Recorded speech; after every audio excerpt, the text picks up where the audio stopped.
Hello friends, my name is Ryan.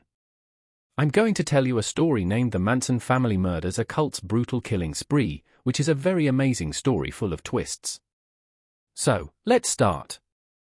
It was the summer of 1969, and in the sunny state of California, something dark and terrifying was unfolding. People would soon speak of it in hushed tones, and the world would never be the same again. The story I'm about to share with you isn't just one of senseless violence. It's a tale woven with deception, manipulation, and a twisted kind of loyalty that led innocent people to a violent, untimely end. In the heart of Los Angeles, the city of stars, there lived a man named Charles Manson. A man with a strange power over people, a self-proclaimed prophet who convinced a group of young men and women, the Manson family, to follow him without question. They were like a cult, drawn into Manson's world, believing that he was the voice of truth. But truth, as they would soon find out, was something far more sinister.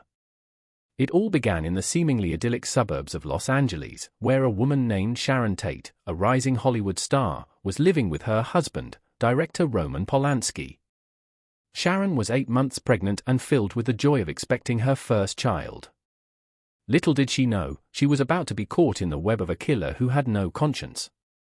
Manson, convinced that society was on the brink of an apocalyptic race war, began to manipulate his followers into believing that the only way to trigger this war was through violent acts. His twisted vision of helter-skelter, a term he borrowed from a Beatles song, became the driving force behind the gruesome murders. The plan was simple: to ignite chaos, to make people believe that the murders were the work of African-American gangs. The Manson family would be the catalyst. Sharon Tate and her friends, Jay Sebring, Abigail Folger, and Wojciech Frykowski, had no idea they were marked for death. On the night of August 8, 1969, they were in the safety of Sharon's home, unaware of the horror waiting outside. Manson had sent his followers, including Susan Atkins, Patricia Krenwinkel, and Leslie Van Houten, to carry out the killings.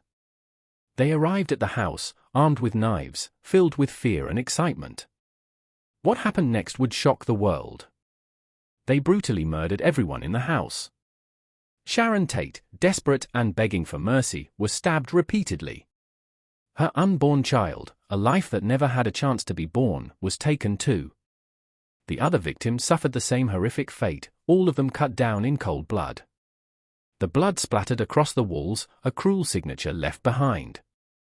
But this wasn't the end. The Manson family, drunk on their supposed righteousness, returned the next night. This time, they targeted a wealthy couple, Leno and Rosemary LaBianca. Manson himself led the attack. He and his followers, filled with bloodlust, tortured the couple and left their home in a state of horror that would forever haunt the residents of Los Angeles. The shocking part of this story is not just the brutality of the killings, but the way Manson had twisted the minds of his followers. They believed they were doing the right thing, following his every command without question. They didn't see themselves as murderers, they saw themselves as soldiers in a war they believed had to be fought. But who were they really fighting for? And what was their true motivation? Was it really a race war, or had they simply become pawns in a dangerous game of manipulation? As the murders went unsolved, the city of Los Angeles was gripped by fear. The police, unable to find any leads, were left in the dark. But the truth slowly began to unravel when Manson and his followers were caught. During the trial, the world learned the full extent of the horror. The Manson family was convicted, and Manson himself was sentenced to death, though his sentence was later commuted to life in prison. But the question remains, how could a man like Manson gain such power over people? How could he convince young men and women to do such unspeakable things in the name of a twisted ideology?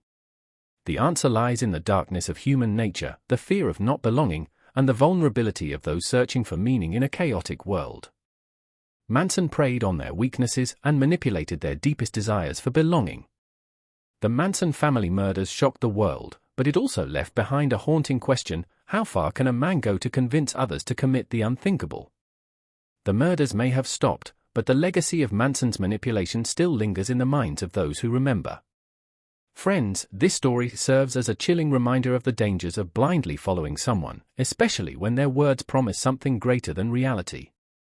It teaches us to question the world around us and to seek the truth, no matter how dark it may be. Now, if you've been intrigued by this story, if you found yourself caught up in the suspense and horror of it all, then I have one last thing to say. Don't let the mystery end here. Subscribe to our channel and be a part of this journey, where we explore more spine-chilling tales, stories that will keep you on the edge of your seat.